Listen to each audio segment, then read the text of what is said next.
السلام عليكم ورحمة الله وبركاته. ازيكم يا ملكات؟ عاملين ايه؟ يا رب تكونوا بأحسن صحة وأفضل حال. قبل ما نبدأ الفيديو يلا نسمي الله زي ما متعودين ونستعين بالله ونصلي على الرسول. اللهم صل وسلم وبارك على سيدنا محمد وعلى آله وصحبه وسلم تسليما كثيرا. مليون مرحب بكل جميلة دخلت عندي، نورتيني وشرفتيني وكترتيني.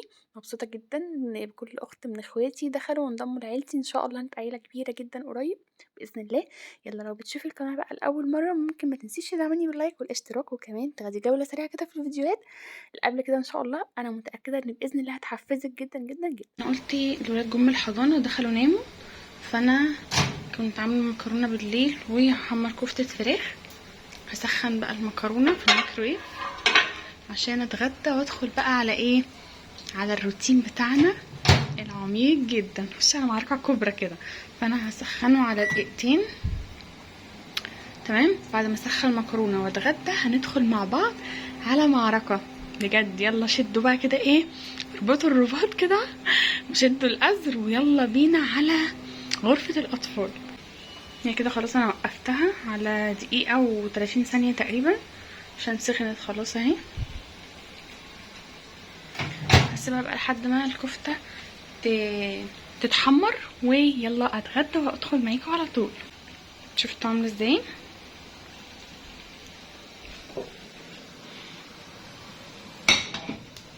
هطلع الكفتة.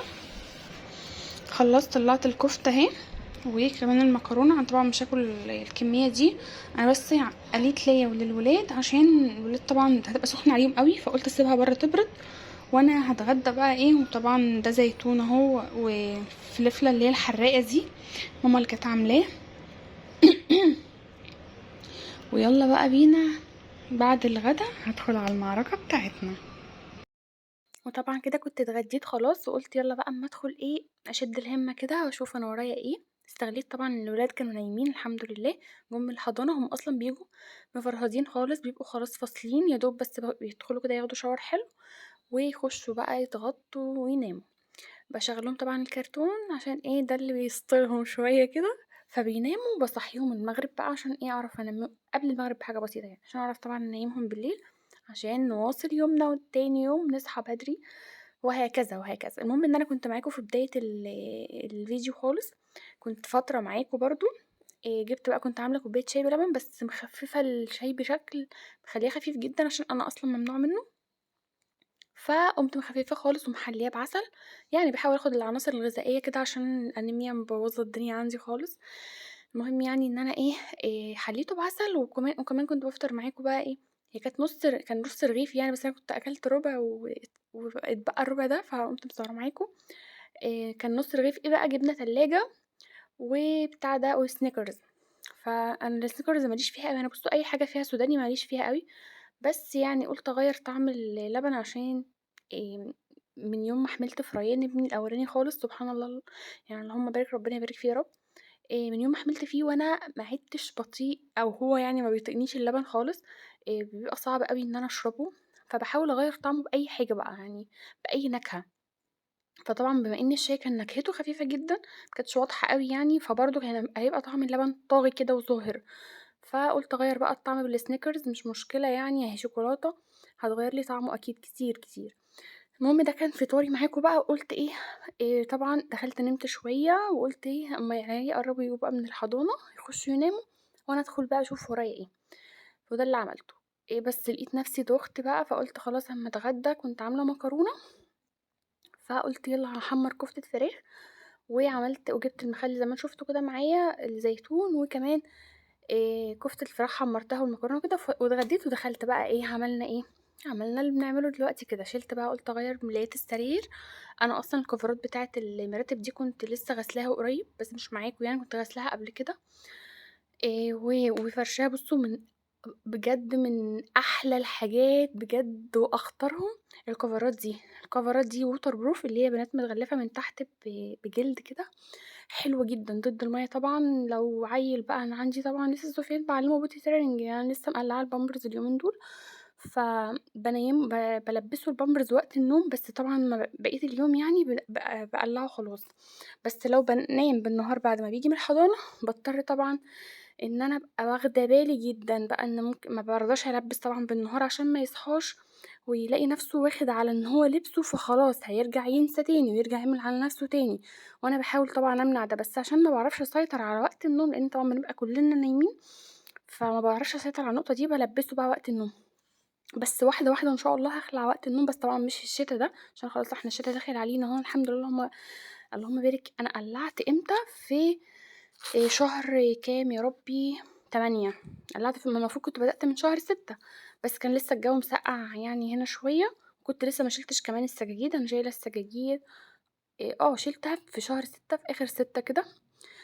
بس كان سفيان لسه، يعني كان لسه برضه مش مستوعب. أنا عندي سفيان أصلًا تقريبًا متأخّر في الكلام شوية، مش عارفة هو اللهم بارك عنده سنتين و4 شهور، بس متأخّر في الكلام. لأ يعني ريان اللهم بارك وهو في سِنُّه كان لأ، كان يعني بيتجاوب، على الأقل بيقول كلمتين مفهومين. سفيان ما فيش كلمة واحدة بيقولها لي مفهومة غير ماما، بابا، مامي، بابي كده. أنان، بيقول على ريان أنان. مثلًا المفتاح افتح أو افتح، يعني أمّا آجي يقول لي ييجي يقول مثلًا افتح الباب، لأ افتح، فاهمين؟ فسفيان عندي اتأخر شوية، لإن كان حصل له ظروف، يعني إن هو كان دخل حضانة وهو صغير، وهو عنده شهر، بعد ما تم شهر دخل الحضانة، يعني هو مولود اللهم بارك كان كويس خالص، ما كانش فيه أي حاجة، بس سبحان الله يعني جاله دور برد قلب معاه بالتهاب رئوي في يوم، في ليلة، يعني عارفين اللي هو مسافة ما رُحت للدكتور النهارده، قال لي بالليل لو الحالة ما اتحسنتش هاضطر طبعًا أدخّله حضانة، وده اللي حصل. فالحمد لله اللهم لك الحمد. فيعني عانى بقى كتير طبعًا، دخل حضانة قعد 10 أيام ياخد بقى حقن antibiotic، وطبعًا ده عيّل شهر هياخد حقن مضاد حيوي شديدة بالشكل ده، أثّرت عليه في حاجات كتير، وكان عنده ثقب في القلب وليلة كده بس الحمد لله اللهم لك الحمد والشكر يا رب، ربنا يبارك فيهم. الحمد لله يعني اتعافى من ده، اللهم لك الحمد. قعدنا بس أول سنة تعب وعذاب بجد، وبس الحمد لله اللهم لك الحمد والشكر، ربنا يديمها يا رب نعمة. الموضوع اتحسن كتير يعني. باقول يعني تخميني كده إنه ممكن يكون بسبب الحاجات اللي حصلت له دي في أول سنة، ممكن يكون اتأخر شوية، فالله أعلم. المهم إن أنا هنا يا بنات بقى باعمل إيه، هاكمّل لكم المسيرة دلوقتي. المهم إن أنا دلوقتي طبعًا بعد ما لمّعت بقى السراير، الحواف بتاع السراير على فكرة لمّعتها، وطبعًا فرشت السراير ملايات نضيفة، وهنا بقى لمّعت التسريحة بتاعة الأطفال والمراية، وكمان هنا الكومودينو. بصراحة ما باحبش أقول عليه كومود، اللي هُم طالعين في اليومين دول يقولوا كومود هو اسمه كومودينو، إحنا على طول عمرنا عارفين إن هو اسمه كومودينو. المهم إن أنا لمّعته يعني، وكان دي كيسة علاج، خدتها بقى رميتها. طبعًا أنتم عارفين إن العلاج لازم كل شهر بيتغيّر، يعني سواء طفلِك خَف ما خَفِّش هو ياخد جرعته، حتى لو ربنا شفاه يعني، وما تعينيش بقى العلاج عندِك تقولي مثلًا لو تعب المرّة الجاية، لأ طبعًا العلاج مدة صلاحيته بعد فتحه شهر مش أكتر من كده. فلو طفلِك تعب في خلال فترة الشهر دي ياخد من العلاج عادي، وهيبقى نفس المفعول إن شاء الله. أمّا لو عدّى الشهر على فتح العلاج وكان خَد جرعته وخَف ورجع تعب تاني بعد الشهر، لأ خلاص ترمي العلاج طبعًا وتجيبي علاج جديد. وده اللي حصل يعني، كانوا الولاد تعبانين شوية والحمد لله ربنا شفاهم، فخلاص اضطريت إن أنا أتخلّص بقى من العلاج ده، ما لوش لازمة يعني، مش بيجيب نتيجة، عارفين هو ما بينفعش وما بيضرش، بس ما لوش لازمة، يعني بندخّل chemicals في جسمهم بقى وكده، فليه؟ ما لهاش لازمة، باضطر طبعًا إن أنا أرميه. طبعًا أنا وأنا بانضّف باعمل إيه بقى، مسافة ما أخُش أوضة أو أدخل المطبخ أو أي مكان عمومًا يعني، باخد كيسة معايا أو باسكت صغير، بس اللي كان قدّامي يعني كانت الكيسة خدتها وأنا طبعًا بانضّف وباروّق وكده، أي حاجة في إيدي مثلًا ألاقيها تقابلني، منديل، كيسة بونبوني الولاد مثلًا آكلينها وراميينها، كيسة مصاصة، مش عارفة إيه، أرمي، أرمي، أرمي في الكيسة، واطلع بقى بعد ما أخلّص بدل ما أفضل رايحة جاية على الباسكت بتاع أعزكم الله الزبالة. لأ الكيسة معايا وإيه وبتسهِّل عليّا يعني، خلاص بعد ما باخلّص الأوضة وأنضّفها، باقوم طالعة بالكيسة رامياها. هنا دي كانت المكتبة بتاعة الولاد. هي كل الدباديب الصغنّنة دي كان جوزي جايبها لي يعني هدايا في الخطوبة، فأنا حبّيت إن أنا أحتفظ بيهم. طبعًا الولاد لمّا يكبروا شوية ده كلّه عان بقى خلاص يعني، أو يطلع ساعتها بقى الأطفال أصحاب نصيبهم يكونوا ولادي كبروا إن شاء الله، ونستخدم المكتبة بقى إيه، لمهامها الأساسية اللي هي الكتب إن شاء الله يعني، بس بما إنهم لسه صغيرين وكل الريان بس بياخدوا الكراريس صغيرة يعني على قد إيه، لإنه لسه في مرحلة تأسيس. فرشنا السراير دول كده ايه، الملايتين دول انا هحطهم عشان الولاد بيتغطوا بيهم يعني. اهي السراير اتفرشت ولمعت كل حاجة، ولمعت كمان التسريحة، ودي العجلة بتاعت الولاد واللي هي المرجيحة دي، وهنا دي ترابيزة ريان بيكتب عليها الهوم ورك بتاعه، والمكتبة برضو. بصوا كل الدباديب دي كانت هدية من جوزي يعني، واحنا لسه مخطوبين، هدايا يعني، فعشان كده محتفظة بيهم حطاهم في المكتبة هنا لحد طبعا الولاد لما يكبروا شوية هشيل كل الكلام ده ويبقى المكتبة ايه لكتب العيال يعني. اللي تحت في الباسكت دول ألعاب، وكمان دول ألعاب، دول كلهم اللهم بارك ألعاب برضو، مش عارفة اتخلص منهم ازاي بصراحة، على قد ما اقدر بقعد افضي منهم كتير والله وارمي، بس دي شنط الولاد اهي. وهنا حطيت في الكومودينو ده بس الكوشن دي برضو كانت جايلي هديه وانا مخطوبه من جوزي برضو، والطفايه دي عشان لو الولاد جم يرموا اي حاجه، وطبعا الدباديب الكبيره دي حطها على الارض. بس كده، يا رب تكونوا شجعتوا معايا كده وقمتوا شديتوا الهمه كده وعملتوا حاجه. طبعا الشباك انا ملمعاه، والستاره انا رافعاها فوق كده عشان ايه الولاد سوفيا ما يقعدش يتشعلق فيها يعني. لما انا اصلا شويه كده هشيل الستاره دي خالص وهفرش واحده بدلها اللي هي البلاك اوت الشتويه بقى ان شاء الله.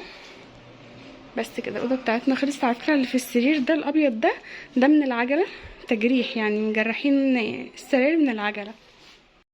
طبعًا بقى كنت خلّصت خلاص الأطفال، ودخلت بقى قُلت أمّا أشوف المطبخ برضه كان في شوية مواعين، والله العظيم يا بنات المواعين دي تتكاثر، أنا على فكرة ما بابيتش الحوض فيه مواعين خالص، خالص، بس مسافة بس ما فضّيت الحاجة بتاع الأكل بتاعي الغدا اللي أنا كنت عاملاه، كنت طبعًا عايناه عاملاه بالليل وحاطاه في التلاجة، صحيت بقى الصبح طبعًا بافضّي بقى الحِلَل اللي ما لهاش لازمة يعني عشان ما تاخدش مساحة عندي في التلاجة على الفاضي، بابقى عايزة أغسل بقى مكانها، مسافة ما تطلّعي حلة واحدة بس تفضّي مكانها، تبُصّي تلاقي سبحان الله مش عارفة في إيه، الحوض ده فيه إيه، متعفرت تلاقوها تكاثرت كده كمية مواعين بتطلع، يعني بُصّوا أصلًا هتلاقوا هي الغسالة مش هتبقى مليانة، يعني غسالة الأطباق مش هتبقى مليانة ولا حاجة، بس مواعين، هي قدّامِك مواعين وشكلها مكركبة في الحوض فاهمين؟ فقُلت لأ هاشغّل غسالة، كنت تعبت أصلًا مش قادرة أقف كمان، يعني كنت أنا عاملة حاجات كمان الصبح يعني في الدولاب رصة الدولاب بس ما عملتش ده معاكم يعني، كنت راصة بقى الدولاب فتعبني، عارفين اللي هو كنت عملت مجهود بقى جامد يعني في الدولاب، عشان أنا جوزي لمّا بييجي مستعجل والّا حاجة طبعًا أنتم عارفين الرجالة يعني، يقوم شادد بس أنا جوزي منظم على فكرة، بس ساعات بيبقى مستعجل والّا حاجة يقوم شادد بقى القمصان وأنا عندي لمّا هنا بُصّوا باوريكم إن أنا هنا باشوف المروحة عشان لو لقيت حاجة عالية والّا حاجة طبعًا المروحة ما تخبطش فيها وطبعًا تتكسر، فأنا كنت باعمل تجربة اللي هو إيه بازُق المروحة كده أشوفها هتخبط في حاجة والّا إيه، والّا الحاجة مضبوطة يعني تمام، المهم إن أنا بقى أنا عارفة هو جوزي منظّم وكل حاجة، بس ساعات طبعًا بيبقى مستعجل، فبيقوم ساحب الحاجة وألاقي الرصة اللي أنا رصاها متبهدلة، أنا عندي برضه لمّا باجي أرُص بارُص الرصة أكنِّك لسه شارياها، مش باطبّق التطبيقة بتاعة زمان العادية دي لأ، بابقى من يوم ما اتجوزت أصلًا يعني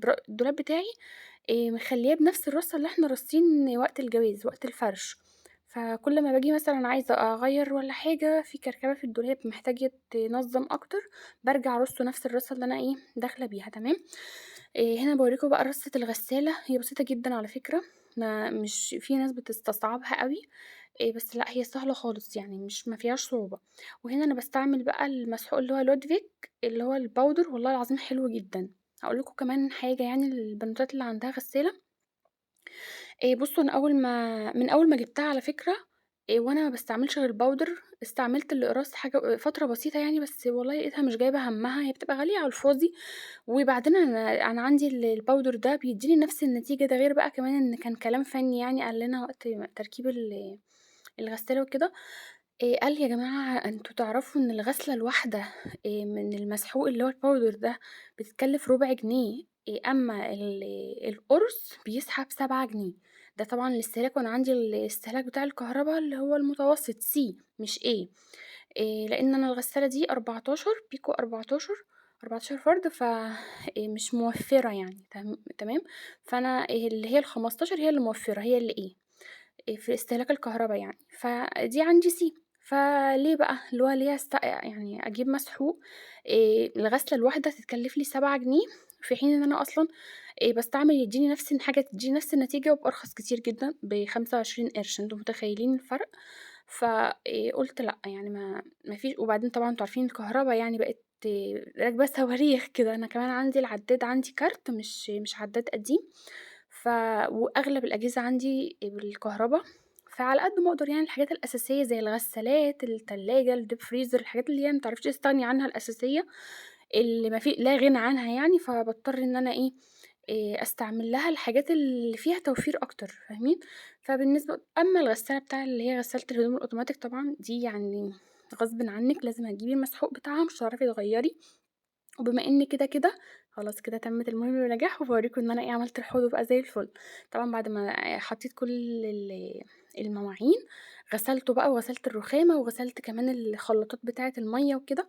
وكان عندي كمان غسيل نقعاه، القمصان بتاعة جوزي بتاعة الشغل والهدوم البيضا وكده. فقُلت كمان أمّا أشغّل الدورة دي، دورة الغسيل دي يعني، فشغّلتها أهو. المهم إن أنا بقى إيه، باقول لكم الحاجات اللي ينفع نقتصد فيها وما يبقاش فيها ضرر نعملها. إيه المشكلة يعني نجيبها. بالنسبة للمسحوق اللي هو بتاع غسالة أطباق الباودر ده، حلو جدًا على فكرة وموفّر. والله مش باشوف ما باحسّش بفرق غير الأقراص كانت بتدّيني ريحة ليمون طاغية أوي، أوي، بتبقى ريحة فظيعة كده في الأطباق، وباضطر إن أنا أرجع أغسلها تاني على فكرة عشان بتبقى الريحة نفّاذة أوي، فاهمين؟ يعني حتى لو حَط أكل باحس إن هو بيكرف عليه. أمّا الباودر لأ، ما بيدّيش أي روايح خالص، وبصراحة حلو بيدّيني نتيجة فعّالة وحلوة. تمام. المهم إن إحنا النهارده الفيديو كده بتاعنا خلص والروتين بتاعنا خلص. يا رب تكونوا اتحمستوا معايا واتشجعتوا وما تكونوش مليتوا ولا زهقتوا إن شاء الله، أنا واثقة إن مش هتكونوا كده. وما تنسوش بقى آرائكم في الكومنتات، يهمني جدًا أعرف آرائكم عشان أنا باتقبل النقد على فكرة، بس النقد الحسن يعني.